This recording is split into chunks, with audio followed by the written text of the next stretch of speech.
نحمده نصلي على رسوله الكريم اما بعد اعوذ باللہ من الشیطان الرجیم بسم اللہ الرحمن الرحیم۔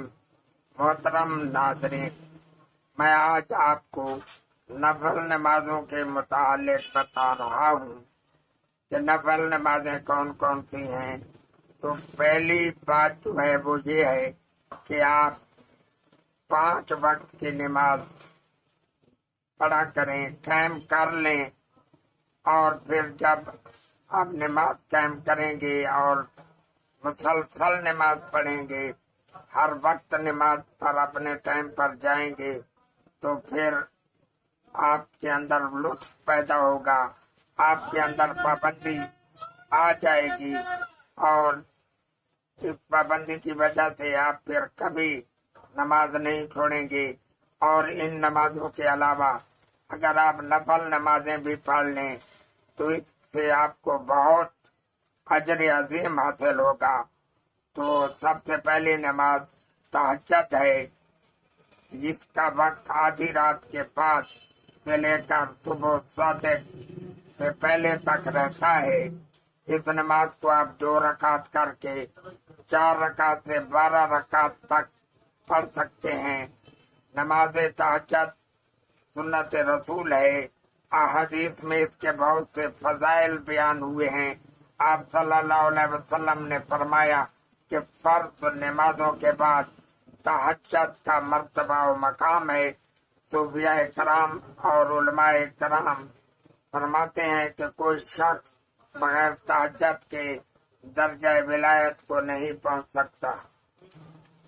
صبح کی نماز کے بعد جب سورج طلوع ہوتا ہے اور بلند ہو جاتا ہے تو اس وقت نماز اشراق پڑھی جاتی ہے، اور سورج کی زردی دور ہو جائے تو 4 رکعت نفل نماز اشراق پڑھے۔ احادیث میں ایک مقبول حج اور عمرہ کا بیان ہوا ہے۔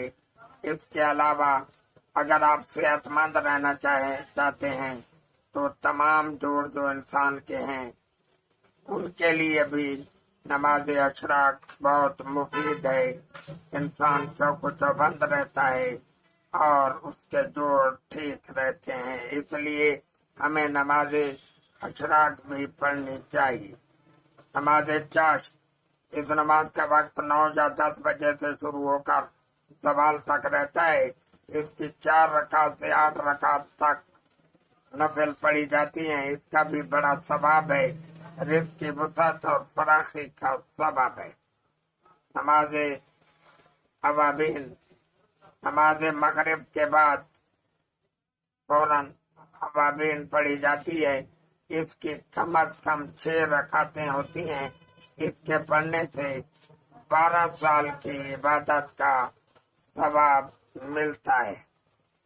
صلاۃ التسبیح، نماز تسبیح، حدیث میں اس نماز کے بھی بڑے فضائل وارد ہوئے ہیں۔ بعض حدیث میں آتا ہے کہ اللہ تعالیٰ اس نماز سے اگلے پچھلے نئے اور پرانے بھول اور ارادے سے چھوٹے اور بڑے، چھپے اور کھلے تمام گناہ بخش دیتا ہے۔ حضور صلی اللہ علیہ وسلم نے ایک دفعہ اپنے چچا حضرت عباس رضی اللہ تعالی عنہ سے فرمایا کہ اگر تجھ سے ہو سکے تو ہر روز اس نماز کو پڑھ لے، اگر یہ نہ ہو سکے تو ہر مہینے میں 1 بار، پھر اگر یہ بھی نہ ہو سکے تو ہر سال میں 1 بار، اگر یہ بھی نہ ہو سکے تو ساری زندگی میں 1 بار پڑھ لے۔ محترم ناظرین، یہ تھا نفل نمازوں کے متعلق میرا بیان۔ اللہ تعالی ہمیں نماز بھی پڑھنے کی توفیق عطا فرمائے، ہم پابندی سے 5 وقت کی نماز پڑھیں، اور ساتھ یہ نفل نمازیں بھی اگر پڑھیں تو نور علی نور ہے۔ اللہ تعالی ہم سب کا حامی و ناصر ہو۔ والسلام وما علینا الا البلاغ المبین۔